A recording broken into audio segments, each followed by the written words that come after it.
was there, maybe I would have told him, is there something in the middle you could do? Like kind of like a little maybe if somebody, well, I was born like this. I don't know how I feel. I feel you.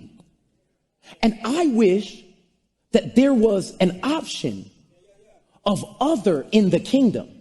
In culture, you can make up whatever you want to.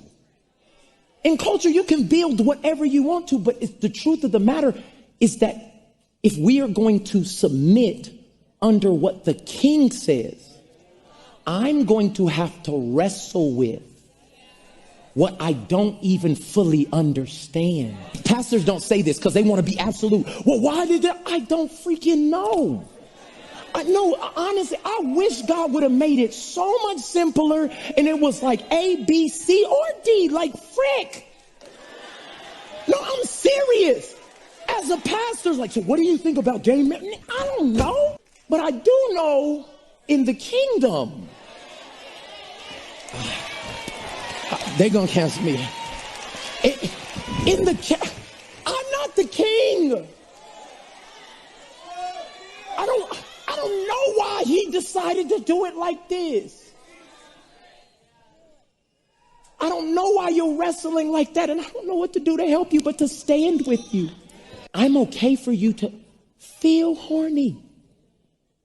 God wouldn't have given you feelings if he didn't expect you to feel it. Every time I watch that, it just gets worse and worse the more and more I think about it. I'll tell you the first thing that I noticed, he began it. Well, if I could say something to God, like, bro, what could you have said to God that would have changed his mind? Second of all, what could you have said that would have changed the reality of what God has established from the beginning of creation? You're not God. Who do you think you are? You even said later on that I'm not the king. Yeah, exactly. That's kind of the point. I don't know how you could have watched that more than one time because it makes me sick to my stomach. I didn't get that far in the video. This is validation that he's not a man of God. He doesn't belong to a true church. You can't just make up these giant parties with these giant stages and then pander to the culture. He's asking, what is he going to do? Preach the unadulterated word of God to them, to transform people by the power of his word. You don't get to reason. I don't know why it's like that. I don't know why you struggle like that. Yeah, you do. It's sin, period. You ever wonder, like, when you meet these kinds of people that say these absolutely absurd things? The first one is maybe he doesn't know. He really just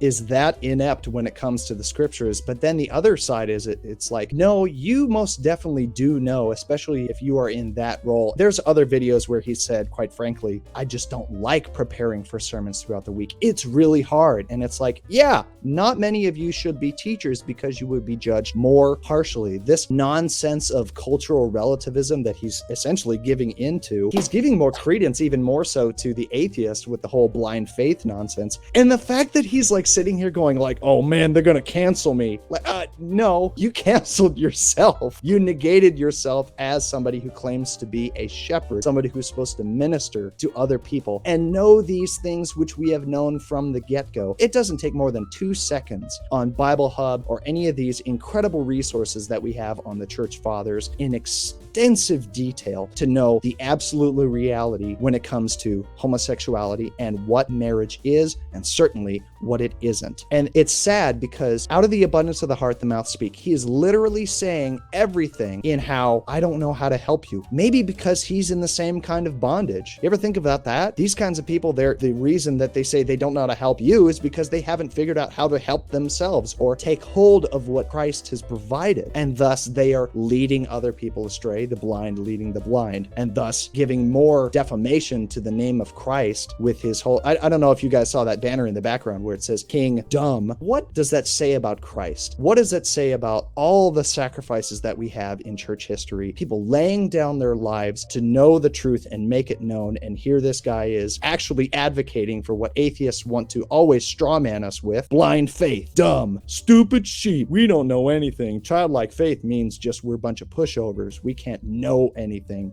genuinely.